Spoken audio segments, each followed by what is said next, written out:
Halo semuanya, selamat datang kembali di Titik Terang. Di tengah hiruk-pikuk kehidupan yang tak jarang membuat kita merasa terjebak dalam rutinitas yang melelahkan, pernahkah Anda bertanya-tanya, apa sebenarnya yang membuat hidup ini terasa begitu berat? Nah, di video kali ini, kita akan mengupas tuntas beberapa hal yang mungkin tanpa kita sadari menjadi akar penyebab kelelahan tersebut. Jadi, pastikan Anda tetap bersama kami sampai akhir video. Siap untuk menemukan kunci menuju kehidupan yang lebih ringan dan berenergi? Mari kita mulai. 1. Membandingkan diri dengan orang lain. Dalam era media sosial saat ini, sangat mudah terjebak dalam perbandingan dengan orang lain. Foto-foto yang sempurna, pencapaian yang dirayakan, dan gaya hidup yang tampaknya tanpa celah seringkali membuat kita merasa seolah-olah kehidupan kita sendiri kurang berarti. Perbandingan sosial ini bisa sangat merusak. Pertama dan terutama, hal itu dapat menimbulkan perasaan tidak aman, iri, dan ketidakpuasan terhadap kehidupan kita sendiri. Ketika kita terus-menerus membandingkan pencapaian, penampilan, atau gaya hidup kita dengan orang lain, kita seringkali lupa bahwa apa yang kita lihat di media sosial hanyalah puncak gunung es. Kita tidak melihat kesulitan, tantangan, dan momen-momen tidak sempurna yang dialami oleh orang lain. Selain itu, perbandingan diri dengan orang lain dapat mengalihkan fokus kita dari tujuan dan nilai-nilai pribadi kita sendiri. Alih-alih mengejar apa yang benar-benar penting bagi kita, kita mungkin terjebak dalam mengejar standar yang ditetapkan oleh orang lain yang mungkin tidak sejalan dengan apa yang benar-benar kita inginkan atau butuhkan dalam hidup. Perbandingan juga dapat menghambat rasa syukur. Fokus pada apa yang dimiliki orang lain dan yang tidak kita miliki dapat membuat kita lupa untuk menghargai apa yang sudah ada di hadapan kita. Rasa syukur telah terbukti meningkatkan kebahagiaan dan kepuasan hidup. Sedangkan perbandingan konstan dengan orang lain seringkali berjalan ke arah yang berlawanan. Jadi, bagaimana kita dapat menghindari perangkap perbandingan ini? Langkah pertama adalah dengan sadar menyadari kapan kita mulai membandingkan diri kita dengan orang lain dan secara aktif mengalihkan fokus kita. Ingatlah bahwa setiap orang memiliki perjalanan mereka sendiri dengan tantangan dan hambatan mereka sendiri. Fokus pada perjalanan pribadi Anda dan apa yang membuat Anda unik. Selanjutnya, praktikan rasa syukur. Cobalah untuk mengingatkan diri sendiri setiap hari tentang hal-hal dalam hidup Anda yang Anda syukuri. Ini bisa berupa kesehatan Anda, keluarga, teman, atau bahkan pencapaian kecil sehari-hari. Mengakui dan merayakan hal-hal positif dalam hidup Anda dapat membantu mengurangi kecenderungan untuk membandingkan diri dengan orang lain. Terakhir, tetapkan tujuan dan nilai yang berarti bagi Anda sendiri. Ketika Anda jelas tentang apa yang Anda inginkan dalam hidup dan apa yang penting bagi Anda kurang cenderung terpengaruh oleh apa yang dilakukan atau dimiliki orang lain. Ingat, kebahagiaan dan kepuasan berasal dari mengejar apa yang benar-benar berarti bagi Anda, bukan dari mencoba mengukur diri Anda dengan standar orang lain.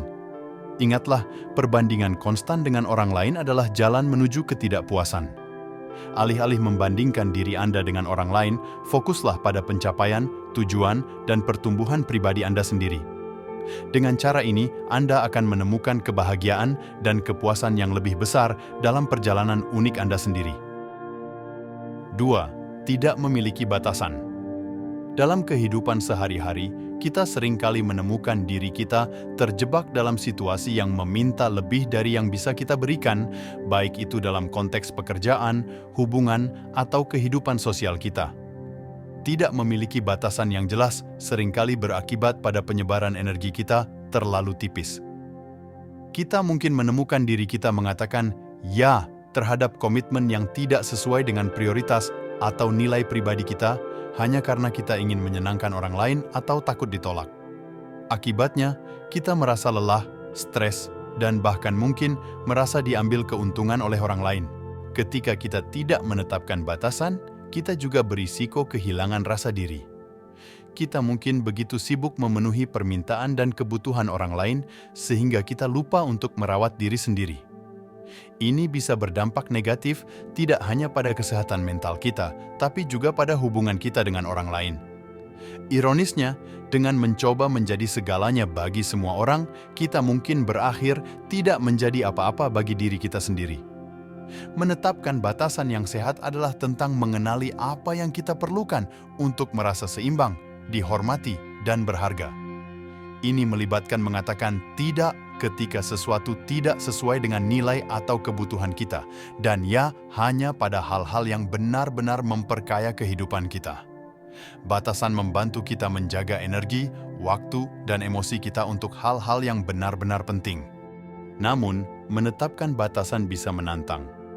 Ini seringkali memerlukan keberanian untuk berdiri teguh pada nilai-nilai kita, terutama ketika dihadapkan pada tekanan dari orang lain. Langkah pertama adalah menjadi jelas tentang apa yang Anda nilai dan butuhkan dalam hidup Anda. Pertanyaan seperti apa yang membuat saya merasa terkuras dan apa yang saya butuhkan untuk merasa seimbang dan bahagia dapat membantu dalam mengidentifikasi batasan Anda. Selanjutnya, berkomunikasilah dengan jelas dan tegas tentang batasan Anda kepada orang lain. Ingat, Anda tidak perlu memberikan penjelasan panjang lebar tentang keputusan Anda. Kadang-kadang, tidak, terima kasih, sudah cukup. Penting juga untuk konsisten, jika Anda sekali saja membiarkan batasan Anda dilanggar tanpa konsekuensi, orang lain mungkin akan terus mencoba mendorong batasan tersebut. Terakhir, jangan lupa untuk menghormati batasan orang lain. Hubungan yang sehat didasarkan pada rasa saling menghormati dan pengertian. Dengan memodelkan perilaku ini, Anda tidak hanya membangun hubungan yang lebih sehat, tetapi juga menetapkan standar tentang bagaimana Anda ingin diperlakukan. Menetapkan batasan adalah kunci untuk menjaga kesejahteraan dan kebahagiaan kita. Dengan menjadi jelas tentang apa yang kita butuhkan dan ingin capai, serta berkomunikasi dengan jelas dan tegas tentang batasan kita dapat menciptakan ruang dalam hidup kita untuk tumbuh, berkembang, dan menikmati hubungan yang lebih bermakna dan memuaskan. 3. Kurangnya tujuan hidup. Merumuskan dan memiliki tujuan hidup bisa menjadi salah satu hal terpenting yang kita lakukan untuk diri kita sendiri.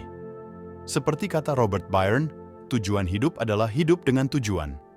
Tanpa tujuan yang jelas, kita mungkin merasa seperti daun yang terbawa arus sungai, tanpa arah dan seringkali tersesat. Tujuan memberi kita arah, motivasi, dan sebuah alasan untuk bangun setiap pagi.